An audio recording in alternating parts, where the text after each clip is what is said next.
Hello friends, welcome to संकेत रावल्स YouTube channel. दोस्तों, आज हम देखने वाले हैं आरएस एल्गोरिथम, जैसे कि मैंने यहाँ पे टाइटल पे लिखा हुआ है। और ये आरएस एल्गोरिथम जो है वो इंफॉर्मेशन सिक्योरिटी का बहुत ही इंपॉर्टेंट टॉपिक है और ये पब्लिक की क्रिप्टोग्राफी के अंदर आता है। तो ये इसका जो काम है, ये दो की जनरेट करता है, पब्लिक की और प्राइवेट की, और ये की एक्सचेंज के लिए भी यूज हो सकता है। तो इस ट्यूटोरियल के अंदर हम देखने वाले हैं इसका एल्गोरिथम, साथ में एग्जांपल, और लास्ट में देखेंगे इसका प्रोग्राम। तो चलिए शुरू करते हैं इसके एल्गोरिथम के साथ साथ एग्जांपल भी। और इसका स्टेप नंबर 1 देखते हैं। इसका स्टेप नंबर क्या कहता है। तो हमें दो लार्ज प्राइम नंबर लेने हैं, इसके लिए हम यहाँ पे लिखते हैं take two large prime number, और हम इसका नाम देंगे जो रहेगा पी एन क्यू। और इसके साथ साथ हमें इसका प्रोडक्ट भी फाइंड आउट करना है जो रहेगा n, जिसको आप कहेंगे n। तो n होगा n is equal to p into q रहेगा। तो हम एग्जाम्पल भी देखने वाले साथ में। तो हम p की वैल्यू लेते हैं 11 और q की वैल्यू लेते हैं 5। हालांकि हमें पता है कि 11 और 5 जो प्राइम नंबर है वो दोनों बहुत ही छोटे प्राइम नंबर है, लेकिन कैलकुलेशन हमें इजी बनाना है, इसलिए हम यहाँ पर एग्जाम्पल में ये स्मॉल प्राइम नंबर ले रहे हैं। लेकिन जब हम प्रोग्राम करेंगे या फिर आप जब इंक्लूशन करोगे तब ये लार्ज प्राइम नंबर आपको लेना चाहिए।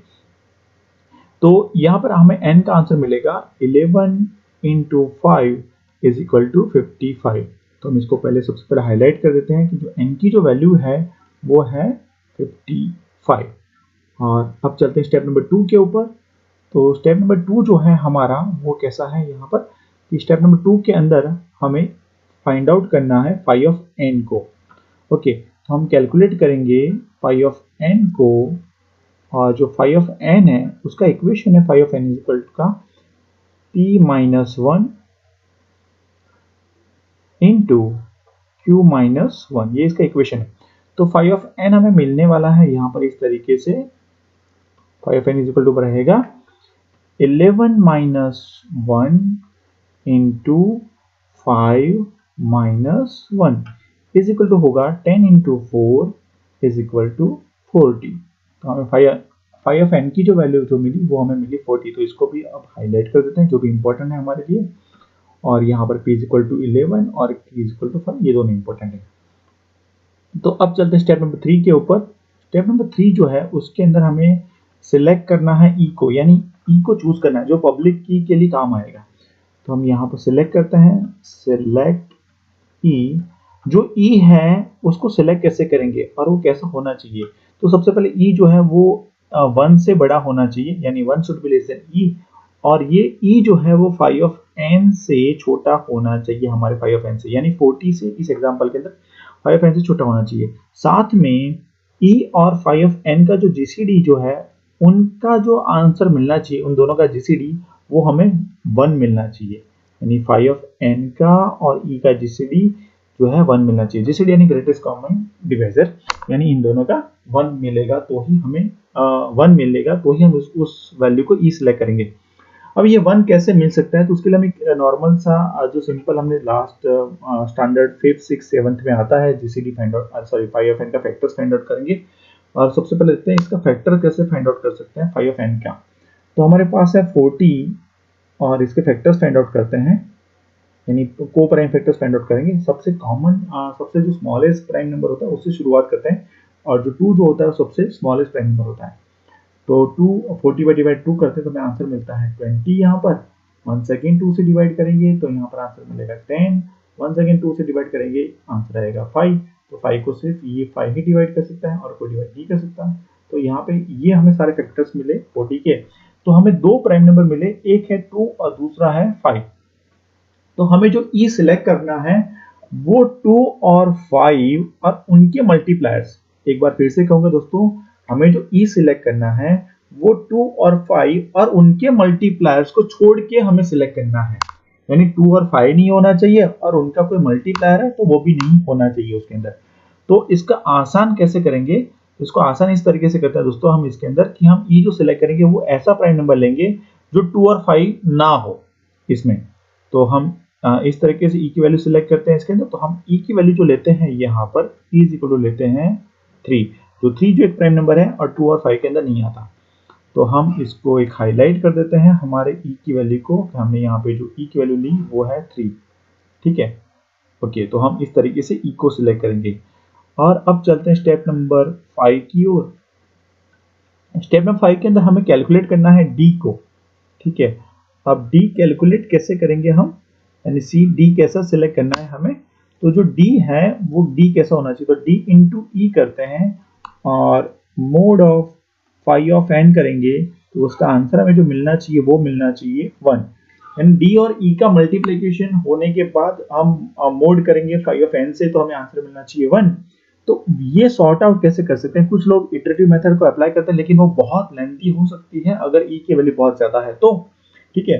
तो इसके लिए हम इसमें क्या करेंगे, हम एक्सटेंडेड यूक्लिडियन थ्योरम का यूज करेंगे और उसको सॉर्ट आउट कैसे करेंगे। तो हमारे पास यहाँ पर इक्वेशन है, यहाँ पर इस तरीके से ax plus by is equal to gcd of a comma b। अब मान लो यहाँ पर a की जो वैल्यू है वो है phi of n, हम इसकी इक्वेशन में रखते हैं वैल्यू phi of n की वैल्यू phi of यानी 40x, और मान लो b की वैल्यू जो है वो है e, तो ये हो जाएगी 3y is equal to gcd of 40, 3 करेंगे तो ऑब्वियसली gcd का जो आंसर है वो हमें मिलने वाला है 1 यहाँ पर। तो हमें यहाँ पर इस x की वैल्यू को और y की वैल्यू को फाइंड आउट करना है इसके अंदर। तो इस वैल्यू को कैसे फाइंड आउट करेंगे इसके अंदर, तो यूक्लिडियन थ्योरम को यूज करेंगे इसमें, ठीक है। तो अब इसके अंदर हम इस टेबल जो बनाया हुआ है इस टेबल के अंदर हम x और y की वैल्यू फाइंड आउट करेंगे। तो यहाँ पर वापस हम अपना इक्वेशन जो है वो यहाँ पे लिख देते हैं, और वो है हमारा ax plus by is equal to gcd of a comma b, यानी कि 40x plus 3y is equal to gcd of 40, 3 is equal to 1। यानी हमें इस वैल्यू को फाइंड आउट करना है इसके अंदर। तो इस टेबल के अंदर किस तरीके से करेंगे, तो हम यहाँ पर पहले सबसे पहले मेंशन करते हैं कि टेबल में क्या क्या यूज होने वाला है। तो हम यहाँ पर लिखते हैं आई, जो इटरेशन है इस टेबल के अंदर नंबर ऑफ, ओके। फिर यहाँ पर हमें वैल्यू लिखनी है x की, फिर y की, फिर ये जो है r कौन सा है, हमारा रिमाइंडर है, और इसी ये जो r है इस टेबल को कंट्रोल करेगा, और हमें यहाँ पे फाइंड आउट करना है q। तो इन सबको हम फाइंड आउट कैसे करेंगे इसके अंदर, तो बहुत ईजी है दोस्तों इसके अंदर। तो हम यहाँ पे नंबर 1 2 3 एंड 4 इस तरीके से इटरेशन लिख देते हैं। तो हमें x1 y1 r1 और q1 ये देखना है, सबसे पहले ये लिखना है। तो इसके जो दोनों ये दो फर्स्ट दो लाइन है, यानी फर्स्ट दो रो है, पहली और ये सेकंड, फर्स्ट और सेकंड दोनों ये फिक्स है, यानी इसको हमने मेंशन किया हुआ है, ठीक है। इसकी वैल्यू जो है वो फिक्स है, तो हमें उसी हिसाब से वैल्यू को लेना है, ठीक है। तो x1 की वैल्यू जो है वो कौन सी रहेगी, x1 की वैल्यू जो है वो है 1, और y1 की वैल्यू है 0, और r1 की वैल्यू कौन सी रहेगी, तो दोस्तों तो r1 जो है उसकी वैल्यू रहने वाली है हमारा phi ऑफ n की वैल्यू, ठीक है। तो हम यहाँ पे लिखेंगे 40, और q अभी हमें फाइंड आउट नहीं करना है, q अभी नहीं मिलने वाला।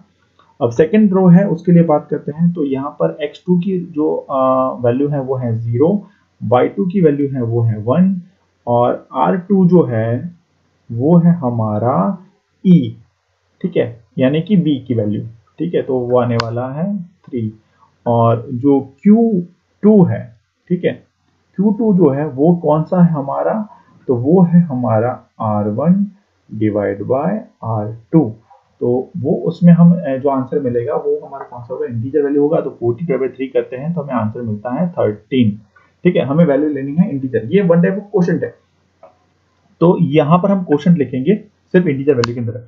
अब हमें वैल्यू फाइंड आउट करनी है x3 की, तो उसके लिए हमारे पास इक्वेशन है, इक्वेशन इस तरीके से है x I is equal to x I minus 2 minus in the bracket x I minus 1 into q I minus 1।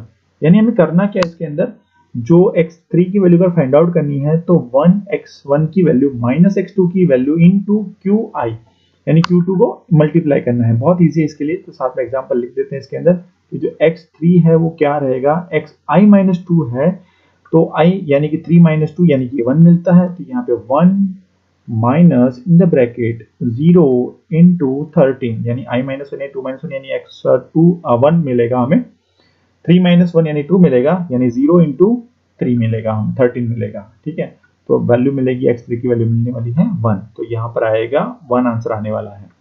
Same हमें शुरू करना है y के लिए, तो yi जो है उसके लिए भी इक्वेशन सेम रहेगा, तो हम लिखेंगे y i minus 2 minus in the bracket y i minus 1 into Q I minus 1।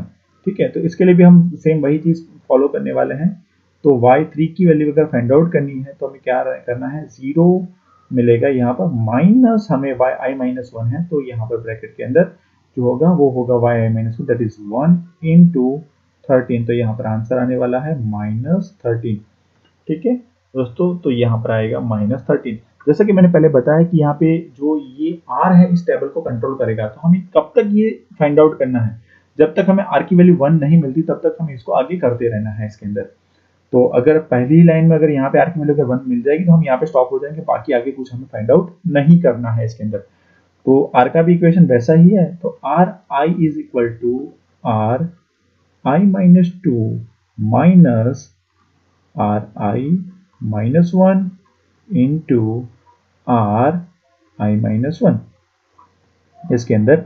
तो r i की जो वैल्यू जो है वो किस तरीके से, r i माइनस 2 जो है वो है वैल्यू जो है हमारी r m 40 माइनस जो r i है वो है हमारा 3 इंटू 13, तो 3 मल्टीप्लाई 3 जो होता है 39 होता है, 40 माइनस 39 जो होगा वो रहेगा आंसर 1।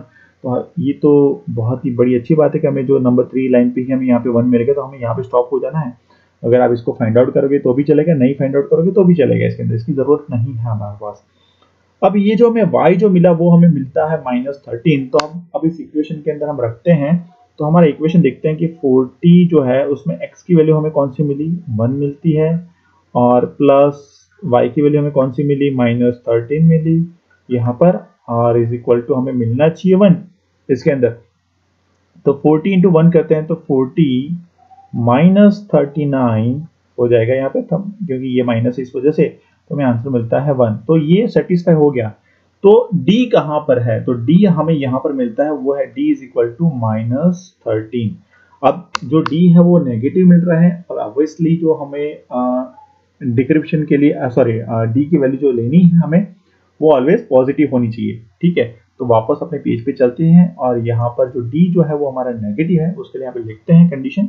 ठीक है, तो वो कंडीशन कौन सी है हमारी, अगर if d is less than 0 यानी कि अगर d नेगेटिव है तो हमें क्या करना है। ठीक है, सो हमें उसके लिए यहाँ पर जो d है उसको फाइंड आउट कैसे करना है, तो d करना है हमें phi of n plus d करना है। तो यहाँ पर हमें हमारे केस में d जो है वो नेगेटिव है।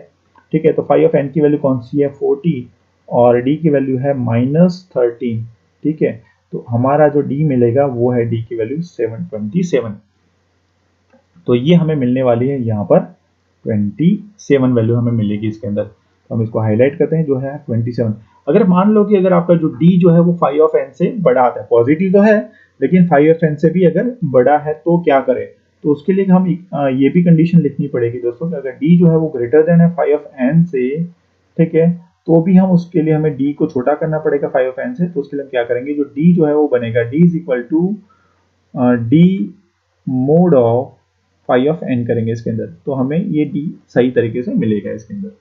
तो हमें ये दोनों तरीके से मिलना है, अगर d लेस देन है फाई ऑफ n से और नेगेटिव भी नहीं है यानी पॉजिटिव है, तो इसके अंदर हमें कुछ नहीं करना। तो हमें यहाँ पर इसके अंदर दोनों जो है पब्लिक की और प्राइवेट की दोनों मिल गई हैं, तो हम इसके अंदर यहाँ पे लिख देते हैं इसके अंदर। तो उसके लिए हम क्या करते हैं इसके अंदर कि जो हमारी पब्लिक की कौन सी है और सीक्रेट की कौन सी है। ठीक है, तो यहां पर हमारी जो पब्लिक की है वो है हमारी e, n।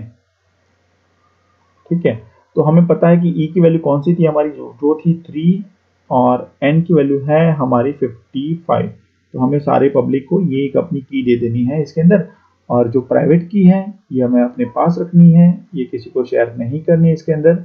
तो जो प्राइवेट की है इसके अंदर वो है हमारी D, N, ठीक है। तो दोस्तों हम यहाँ पे लिखेंगे हमारी प्राइवेट की जो है वो 27,55। तो इस एग्जाम्पल के अंदर और एल्गोरिथम के अंदर ई और पब्लिक की और प्राइवेट की कैसे फाइंड आउट करते हैं वो हमने देखा। अब चलते हैं प्रोग्राम के ऊपर कि प्रोग्राम हमारा किस तरीके से काम करता है इसके अंदर। तो अब चलते हैं प्रोग्राम के अंदर। ये हमारा प्रोग्राम जैसा आपको स्क्रीन पे दिखाई दे रहा है। तो सबसे पहले इसको रन करते हैं और हमने जैसे बिल्ड किया उसको रन किया तो यहाँ पे हमें पूछ रहा है यहाँ पर एंटर 2 प्राइम नंबर, ये 2 प्राइम नंबर एंटर करने हैं। तो हमने जो लास्ट एग्जांपल लिया था उसी को एंटर करते हैं। तो वो था 11 और 5। अब देखो यहाँ पे हमने फाई ऑफ n की वैल्यू जो है वो फाइंड आउट कर दी। तो यहाँ पे 40 मिल गया जैसा कि हमने इक्वेशन में लिखा था। अब यहाँ पे मैंने लिखा हुआ है E should be less than phi of n and not a co-prime factor of the phi of n। तो सबसे पहले co-prime factor जो है वो फाइंड आउट करते हैं। तो ये 2, 2, 2, 5 जो है वो हमने फैक्टर्स फाइंड आउट किए जैसा कि हमने एग्जांपल में देखा था। अब हमें E को सिलेक्ट करना है। तो उसमें लिखा हुआ मैंने select E except above prime numbers and its multiplier, यानी कि 2, 2 और 5 के जो मल्टीप्लायर है उनको छोड़ के हमें E को सिलेक्ट करना है। तो जैसा एग्जाम्पल में लिया था वही की लेते हैं, यहाँ पर 3 को लेते हैं और इसको रन करते हैं। तो देखो यहाँ पे जैसे ही 1 आया ये स्टॉप हो गया और यहाँ पर हमें D की वैल्यू -13 मिली। तो उसको कैलकुलेट करने के बाद हमें जो D मिलना चाहिए वो हमें एग्जाम्पल में मिला था 27। तो इसका आंसर भी हमें 27,55 मिलेगा। ठीक है। अब ये तो सेम टू सेम जो एग्जाम्पल हमने किया उसी को हमने प्रोग्राम में वैल्यू इनपुट करके दिया। तो अब साथ में एक काम के उसको अगेन रन करते हैं और एक दूसरी की को यूज करके चेक करते हैं दूसरे प्राइम नंबर को डाल के। तो वापस से बिल्ड एंड रन करते हैं इसके अंदर। तो हम लेते हैं 11 और लेते हैं 7 जो कि बहुत ही इंपॉर्टेंट एग्जाम्पल है, जीटीयू के एग्जाम के अंदर बहुत आता है। तो यहाँ पर फाई ऑफ एन की वैल्यू हमें मिलती है 60। ओके, तो अब चेक करते हैं कौन कौन से नंबर हम नहीं लिख सकते प्राइम नंबर। तो 2, 3 और 5 ये प्राइम नंबर नहीं लिख सकते और उनके मल्टीप्लायर भी नहीं ले सकते। तो हमें ई को सिलेक्ट करना है, इनको छोड़ के। तो हम ई को सिलेक्ट करते हैं 30। तो ई इक्वल लेते हैं 30। तो अब इसका चेक करते हैं कि इसका जो यूक्लिडियन थ्योरम जो है वो किस तरीके से काम करता है इसके अंदर। तो ये इस तरीके से काम करेगा। तो यहाँ पे नंबर ऑफ स्टेप्स बहुत ज्यादा हो रहे हैं इस एग्जांपल के अंदर। तो यहाँ पर भी सेम दोस्तों देखो कि जो d की वैल्यू है वो नेगेटिव आ रही है। तो इसको हमें कैलकुलेट करना पड़ेगा। ठीक है, हमें इक्वेशन के साथ तो d + फाई ऑफ n करेंगे तो हमें मिलेगा और वो जो हमें आंसर मिलेगा इस तरीके से। जो पब्लिक की है वो हमारे 13,77 है और प्राइवेट की जो है वो 37,77 है इस तरीके से। तो ये तो हमने आउटपुट देखा दोस्तों एल्गोरिथम को रन एग्जांपल को रन करके। तो हम दो सबके लिए प्रोग्राम काम कर रहा है। तो अब चलते हैं प्रोग्राम को समझते हैं कि हमने प्रोग्राम किस तरीके से बनाया हुआ है। तो दोस्तों मैंने यहाँ पे 2 फंक्शन क्रिएट किए हुए हैं। एक है कैलकुलेट डी, यानी डी को कैलकुलेट करने के लिए यूज होगा और दूसरा जो है ई को सिलेक्ट करने में हमारी मदद करेगा। ठीक है, तो ये मेन प्रोग्राम है और स्टेप बाय स्टेप देखते हैं दोस्तों। स्टेप 1 हमारा क्या था, 2 प्राइम नंबर लेने थे। तो हमने यहाँ पे 2 प्राइम नंबर को इनपुट करवाया इन दोनों स्टेटमेंट के अंदर। फिर हमने उनका प्रोडक्ट फाइंड आउट किया n = p × q करके। फिर फाई ऑफ n को फाइंड आउट किया हमने यहाँ पर और इसको प्रिंट करवाया हमने यहाँ पर। फिर मैंने यहाँ पे 2 स्टेटमेंट जो जैसे लिखा था हमने कि उनके को प्राइम नंबर जो है वो उससे लेस देन होना, यानी कि फाई ऑफ n से छोटा होना चाहिए, उनके को प्राइम नहीं होने चाहिए, यानी उसके फैक्टर में से नहीं होना चाहिए। अब यहाँ पर मैंने रन किया हुआ है सिलेक्ट फाई ऑफ n ये फंक्शन। ठीक है, तो यहाँ पे फाई ऑफ n को मैंने इनपुट किया फंक्शन के अंदर और वो है हमारा फंक्शन ये। अब ये फंक्शन कौन सा है हमारा दोस्तों कि ये जो है ये फैक्टर्स को फाइंड आउट करने में हमारी मदद करेगा। तो ये फंक्शन सिलेक्ट जो है वो फैक्टर्स फाइंड आउट करके हमें बताएगा और वो ये यहाँ पे प्रिंट करेगा। यहाँ पे सारे जितने भी फैक्टर्स हैं फाई ऑफ n के वो प्रिंट करेगा। तो इससे पता चलेगा कि हमें कौन से फैक्टर्स और कौन से प्राइम नंबर को नहीं लेना है। ठीक है, तो उसके बाद ये प्रिंट करने के बाद यहाँ पर हम ई को इनपुट करेंगे। तो यहाँ पर प्रिंट होने के बाद यहाँ पर मैंने पूछा हुआ है select e except above prime numbers and its a multiplier. तो यहाँ पर हम ई को इनपुट करेंगे। उसके बाद हम डी को कैलकुलेट करने वाले हैं। तो इसका जो कैलकुलेट जो हमने फंक्शन क्रिएट किया उसमें 2 वैल्यू पास करेंगे, e and phi of n के पास करने वाले हैं इसके अंदर। और ये पास होने के बाद जो हमारा जो मेन फंक्शन है डी को कैलकुलेट करने वाला ये फंक्शन है हमारा इसके अंदर।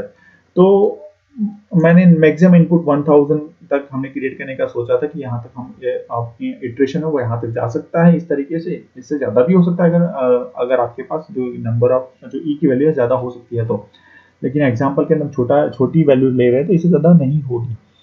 तो हम यहाँ पर x की वैल्यू जो है वो ऑलरेडी मैंने बोला था कि पहली दो रो है वो फिक्स है, तो हमने यहाँ पर दोनों जो वैल्यूज है दोनों रो की यहाँ पर फिक्स कर दी हैं ये सारी वैल्यूज। और उसके बाद हमने यहाँ पे जो इटरेशन जो था वो यहाँ से शुरू किया। अब ये टेबल के अंदर मैंने 1 2 3 से जो इंडेक्स वैल्यू जो थी वो 1 से शुरुआत की थी, लेकिन ये एरे है तो एरे के अंदर 0 शुरुआत होती है, तो नंबर 3 की जगह पे नंबर 2 आएगा यहाँ पर। तो बात करते हैं वापस उसी इक्वेशन के अंदर, तो वही इक्वेशन है x of i is equal to x of i minus 2 minus x of i minus 1 into q of i minus 1। यही इक्वेशन उसी हिसाब से काम करेगा इसके अंदर और कुछ नहीं। जैसे रिमाइंडर है, रिमाइंडर की वैल्यू जैसे r of i is equal to 1 होती है, तो यहाँ पर हम ब्रेक कर देंगे और यहाँ से निकल जाएंगे दोस्तों। तो ये सिंपल सा प्रोग्राम है हमारा। मैं एक बार फिर से आपको रिवाइज करके बता दूं कि ये यहाँ से लेके ये मेन फंक्शन है हमारा, यहाँ से लेके यहाँ तक का, ठीक है। और उसके बाद ये जो है हमारा कैलकुलेट डी का फंक्शन है हमारा, ठीक है, जो डी कैलकुलेट करने में जो डी को कैलकुलेट करेगा। और ये जो फंक्शन है हमारा ये हमें ई को सिलेक्ट करने में मदद करेगा हमारा, ठीक है। Thank you friend, I hope you don't have any doubt in the RS algorithm. अगर कोई भी क्वेश्चन है तो कमेंट बॉक्स में जरूर लिखिए। Thank you friends.